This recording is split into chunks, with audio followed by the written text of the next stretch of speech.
just in awe, the fact that those things can move on your hand and actually use humor. And I think it was a great draw for them to actually see them in action. It really took to the message once they began to use that effectively. Using puppets to be able to grasp the intention of children for more than 10-15 minutes was critical. So using puppets was an ideal way for us to be able to communicate with them and have some fun, give them something and let them see something that they have never seen before. Working with the Shuar people, they have never seen what a puppet is or what a puppet looks like. The girls did the voices and I helped them with the puppets because it was hard, you know, some of them overlap and stuff, so I did the puppet for them. It was good hearing the kids laugh. You could tell they were receiving the message. And Henry did like the narrating, so that was really good, and all the kids got involved. Some of the kids, they get curious and they come and watch us from behind. You know, they're smart. They know there's something going on behind there, so it's been a true blessing just serving them and teaching them God's Word. When we got there, it was really hot and we just felt wet because it was so humid. And we ended up having a really good time, and we really got into character, and we really felt that the puppets were really effective with the children because they laughed and had a really good time. They don't have the things that you and I have. So being able to communicate them through laughter and through enjoyment and sharing the Word with them was very important for us. And that was just one of the ways that our group was able to do that this week.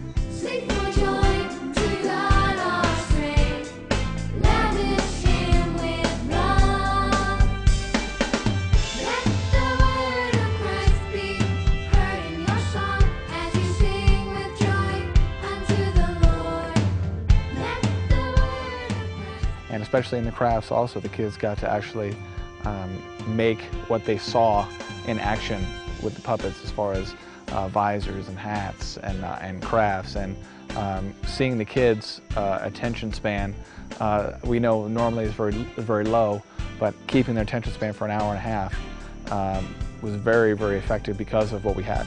The children have really just taken to these crafts, and they've just taken their time and just working on it. It's unbelievable, you know. And it was also kind of sad. Some of these children didn't even know how to use a marker.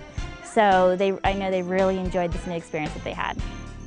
On our first day here, what really touched my heart here, besides just looking at all these cute little faces, was a little girl when we were finished at the end. She had said, "When are you coming back?"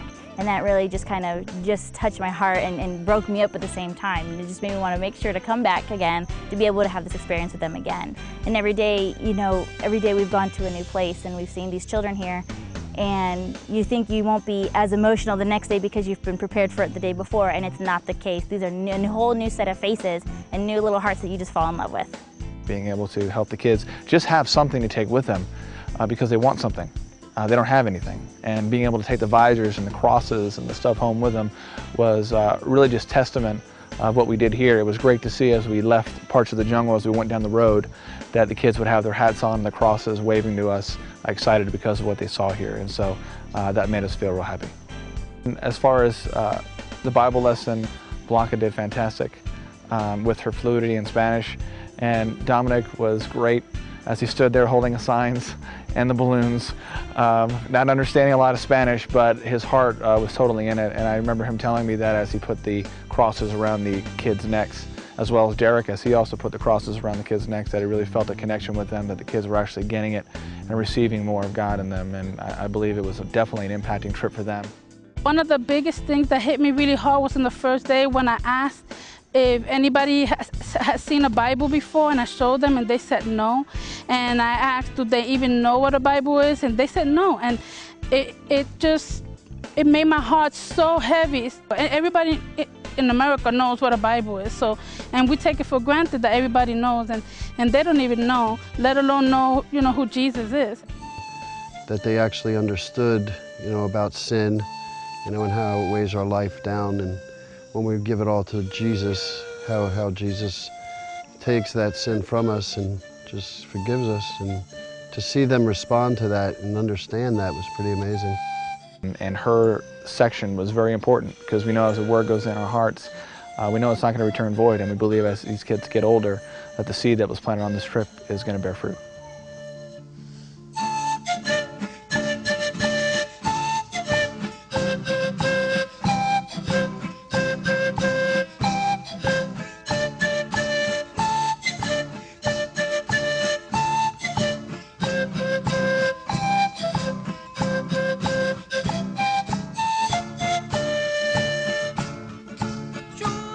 Shushubiaru, Shushumbia, Shushubiaru, Handat Maru, Haskaya, Haskayaru, Handat Maru, Haskayaru, Inyatesha, Ikimasa, Handat Haskayaru.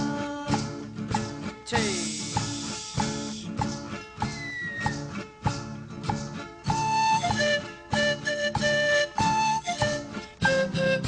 Shushuchika, Nitigimas, say Hachukai.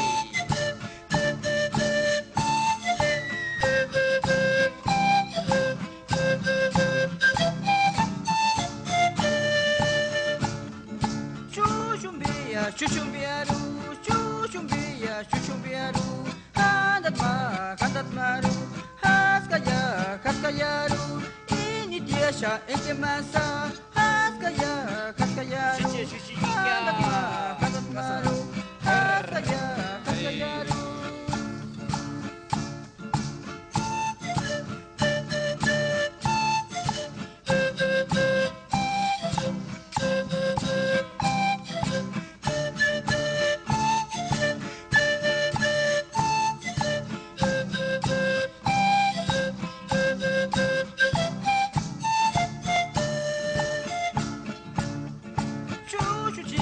Shushichika, Pasun Chili, Akasmatak, Handat Maru, Haskayaru, Shushichika, Pasun Chili,